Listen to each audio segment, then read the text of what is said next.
మాకు ఈ ర్యాంకులు వచ్చినాయి, మాకు ఈ ఉద్యోగాలు వచ్చినాయి. దాన్ని వీళ్ళు వైఎస్ఆర్సీపీ పార్టీ వాళ్ళు కొంతమంది వ్యక్తులు తప్పుడు ప్రచారం చేస్తున్నారు. డిఎస్సీలో అవకతవకలు జరిగినాయి, పేపర్ లీకేజ్ జరిగిందని చెప్పేసి మా కష్టాన్ని అగౌరవపరుస్తున్నారని చెప్పేసి వాళ్ళకు నిరసన కార్యక్రమం తెలియజేశారు. ఇమీడియట్‌గా జగన్మోహన్ రెడ్డి లక్ష్మీ పార్వతిని దింపేశాడు. ఉన్న ఏకైక అస్త్రం. జగన్మోహన్ రెడ్డి ఎప్పుడు ఫ్రస్ట్రేషన్‌లో ఉన్నా ఖచ్చితంగా ఈవిడ గారిని తీసుకొస్తారు. ఈవిడ ఏం మాట్లాడుతుందో ఈవిడికి ఒక క్లారిటీ ఉండదు. చంద్రబాబు నాయుడు గారిని, లోకేష్ గారిని తిట్టడానికి మినహాయించి ఈవిడ వల్ల ఎవరికీ ఉపయోగం లేదు. ఒకసారి ఏమని మాట్లాడుతుందో వినిపిస్తది చూడండి. ఇతనికి ఓ అంటే నారాదు, చదువు లేదు, పాడు లేదు, సర్టిఫికెట్లు అన్ని కూడా వాళ్ళ నాన్న కొనిచ్చినాయే. అందుకనే ఈ రోజు ఈ అభ్యర్థులు డిఎస్సి రాయటం అంటే ఎంత కష్టమైన విషయమో అతనికి అర్థం కాదు. ఎందుకంటే అతని జీవితంలో కష్టపడి ఒక్క పరీక్ష కూడా నువ్వు రాసావు కదా, ఒక 100 పరీక్షలు నువ్వు రాసేవని చెప్పేసి డిఎస్సికి ఫుల్ ఫామ్ చెప్పు లక్ష్మీ పార్వతి, కొంచెం జగన్మోహన్ రెడ్డి చెప్పించు. మీ 5 ఏళ్ల కాలంలో మరి అంత కష్టపడుతున్నారని తెలుసు కదా. ఇప్పుడు డిఎస్సి అభ్యర్థులు, డిఎస్సికి ప్రిపేర్ అయ్యేవాళ్ళు, రాష్ట్రంలో ఉన్న నిరుద్యోగ యువత ఉపాధి కోసం, ఉద్యోగాల కోసం చాలా కష్టపడుతున్నారని చెప్పేసి మీకు తెలుసు కదా. మరి మీ 5 ఏళ్ల కాలంలో ఎందుకు ఒక్కసారి కూడా డిఎస్సి నోటిఫికేషన్ జారీ చేయలేదు? ఎందుకు టీచర్ పోస్టులు భర్తీ చేయలేకపోయారు? ఫస్ట్ దానికి సమాధానం చెప్పి కదా మనం మాట్లాడాలి ఇక్కడ. ఇదిగోనయ్యా మా హయాంలో ఇలా చేసాము, మీరు ఎందుకు చేయలేకపోయారు? మేము ఇన్ని వేల మందికి ఇన్ని వేల టీచర్ పోస్టులు మేము భర్తీ చేసాము, ఇన్ని వేల మందికి మేము ఉపాధి కల్పించాము, మీరు ఎందుకు చేయలేకపోయారు? మా హయాంలో జరిగినప్పుడు అవకతవకలు జరగలేదు, మీ హయాంలో జరిగినప్పుడు ఇదిగో ఇలా పలానా అవకతవకలు జరిగినాయి అని చెప్పేసాను కదా మనం మాట్లాడాలి. వాళ్ళ కష్టం గురించి మీరు మాట్లాడుతున్నారా? మీకు గుర్తుకొచ్చేసింది ఇవాళ?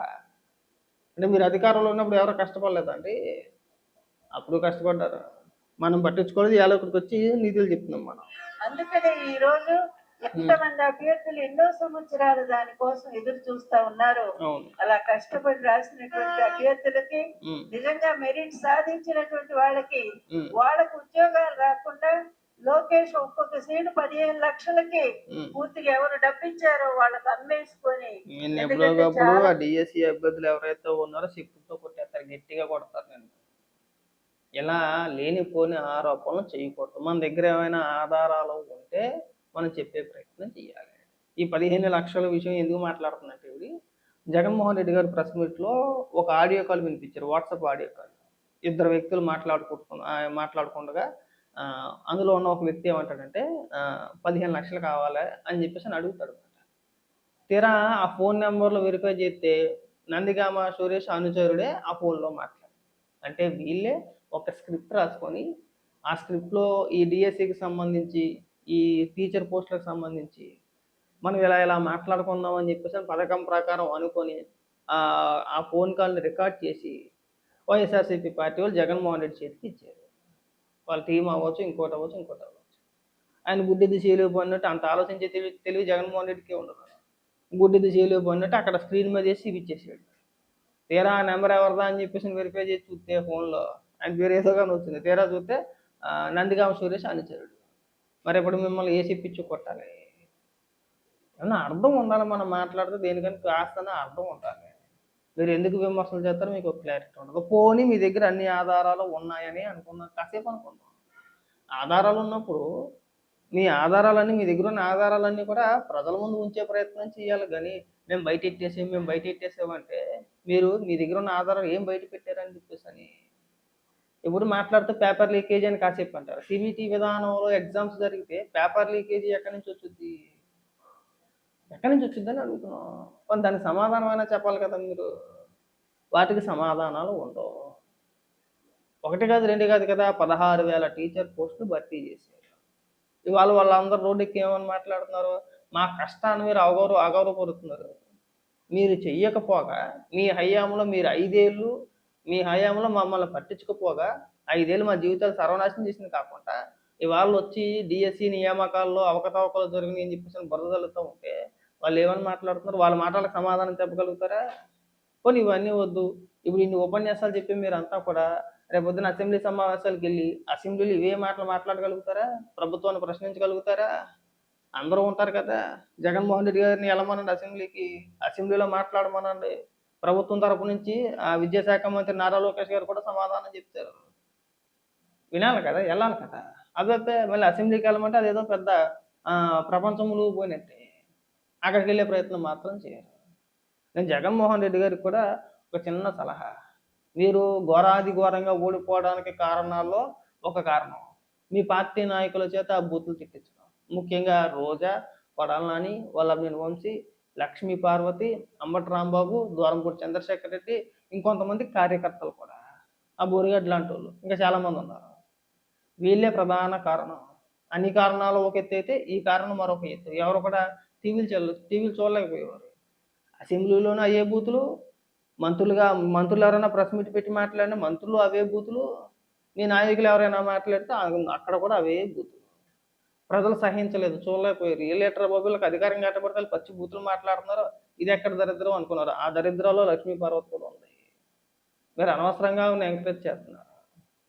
ఊరికి చంద్రబాబు నాయుడు గారిని తిట్టించడానికో లేదంటే లోకేష్ గారిని తిట్టించడానికో ఈవిని వాడుతున్నారని చెప్పేసి అందరికీ తెలుసు.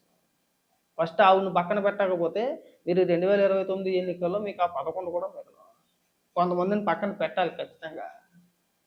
ఆ నోటుదోళ్ళకి తగ్గలా ఇంకా ఆ రోజాకు కావచ్చు, ఈవిడికి కావచ్చు, లేదంటే కొంతమంది నాయకులకు కావచ్చు. మిమ్మల్ని బూతుల పార్టీ అని ఎందుకంటారు తెలుసా అండి? బూతు పార్టీ అని ఎందుకంటారు మిమ్మల్ని? మీకు రకరకాల పేర్లు ఉన్నాయి. ఒకటి గొడ్డల పార్టీ, ఒకటి బూతుల పార్టీ. మీ మనస్తత్వాలన్నీ కూడా సైకోల్లాగా ఉంటాయి. సైకోతత్వం ఒకటి. రకరకాల పేర్లు ఎందుకు పెడతారు మీకు? ఇందుకే మీ 5 ఏళ్ల కాలంలో ఒకసారి చూసుకోండి. ఎవడో ప్రెస్ మీట్ పెట్టి మాట్లాడినా చంద్రబాబు నాయుడు గారినో లోకేష్ గారినో బూతులు తిట్టడం. మళ్ళీ ఇప్పుడు అదే పంద. మీరు ఏమనుకుంటున్నారంటే సోషల్ మీడియాలో రీచ్ వచ్చిద్దానో, యూట్యూబ్లో ఏ వర్షం చూసో అవి జనాల్లోకి బాగా విపరీతంగా వెళ్ళిపోతుంది, బూతులు మాట్లాడితే అనుకుంటున్నారు. కానీ ప్రజలు ఎవరు కూడా యాక్సెప్ట్ చేయట్లా. మళ్ళీ మీకు అధికారం కట్టబెట్టి మళ్ళీ మీ చేత బూతులు మాట్లాడిపించేసి అవన్నీ విందామనే ఆలోచన ప్రజల్లో లేదు. ప్రభుత్వం ఏదైనా ఒక మంచి పని చేసినప్పుడు మీకు ఏదైనా అంత సమర్థించడం నచ్చకపోతే సైలెంట్గా ఊరుకుంటే అయిపోయాయి. వీళ్ళ ప్లాన్ ఏంటంటే లక్షల మంది రాశారు, ఒక 5 లక్షల మందో 6 లక్షల మందో రాశారు. కేవలం 16,000 మందికే ఉద్యోగ అవకాశాలు వచ్చినాయి. 16,000 మందిని భర్తీ చేశారు. మిగిలిన వాళ్ళంతా రాశారు కాబట్టి వాళ్ళందరినీ కూడా రెచ్చగొట్టి ఆ ఓట్లన్నీ కూడా మన పార్టీకి వేయించుకుందామనే ఆలోచన. ఆ ఓట్ల కోసమే చేస్తున్నారు. 16,000 మంది పోయేలే, వాళ్ళు మనకు ఓటేయకపోయినా పర్వాలేదు.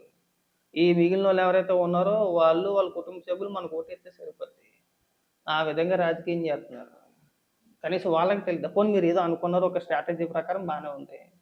కనీసం వాళ్ళకని తెలియదా? డిఎస్సి అభ్యర్థులు ఎవరైతే ప్రిపేర్ అవుతున్నారో, నిరుద్యోగ యువత ఎవరైతే ఉన్నారో వాళ్ళకి తెలియదా? గత 5 ఏళ్ల కాలం పాటు ఒక్క టీచర్ పోస్ట్ భర్తీ చేయని మీరు మళ్ళీ మీరు అధికారంలోకి వస్తే మాకేదో ఉపాధి అవకాశాలు దొరికేస్తాయి అనుకోవడం పిచ్చితనం కదా. వాళ్ళకి ఆ మాత్రం తెలియదా? అంటే మీరు ఏది చెప్తే అది నమ్మేస్తారని చెప్పేసి మీరు అనుకుంటున్నారా? ఎక్కడైనా సరే ఇలాంటి విష ప్రచారాలు కట్టిపెడితే బాగుంటుందండి. డిఎస్సి గురించి మీరు ఎంత తక్కువ మాట్లాడితే మీకు అంత మంచిది. మీ దగ్గర ఎలాంటి ఆధారాలు లేవు. ఎలాంటి ఆధారాలు లేకుండా ప్రభుత్వం పైన కావాలని పని కట్టుకొని విష ప్రచారం చేస్తున్నారు. అంతకుమించి మాకు ఏమీ కనపడట్లా. దయచేసి ఎక్కడైనా సరే ఈ అంశాలు వదిలేస్తే బాగుంటుంది. అది మీకే మంచిది. తెలీదా? ఇప్పుడు చూడండి, నిన్న కర్నూలులో ఒక నిరసన కార్యక్రమం జరిగిందా? రేపొద్దునకి ఎక్కడ జరిగితే ఎవరికి తెలియదు. వాళ్ళ ఆధారాలతో సహా చెప్తున్నారు. ఇగో డిఎస్సి నియామకం ఇలా జరిగింది, ఇలా ఉంటుంది, మాకు ఈ ర్యాంక్ వచ్చింది, మాకు ఈ ర్యాంక్ వచ్చింది అని వాళ్ళు చెప్తున్నారు. చదువుకున్నవాడికి ఖచ్చితంగా అవకాశాలు దొరుకుతాయండి, దొరకకుంటే ఉండవు కదా.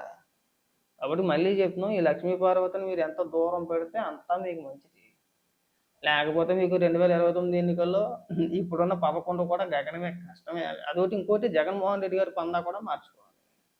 మీరు ఎక్కడైనా ఎవరైనా చనిపోతేనో లేదంటే ఎక్కడైనా ఏదైనా ప్రమాదం జరిగితేనో ఆ ప్రమాదాలన్నింటినీ రాజకీయం చేయాలని చూడటం మానేసి, ఉదాహరణకి సిదిరప్పలరాజు ఎవరైనా కానీ బాధిత కుటుంబాన్ని పరామర్శిస్తారు, అది వదిలేసారు.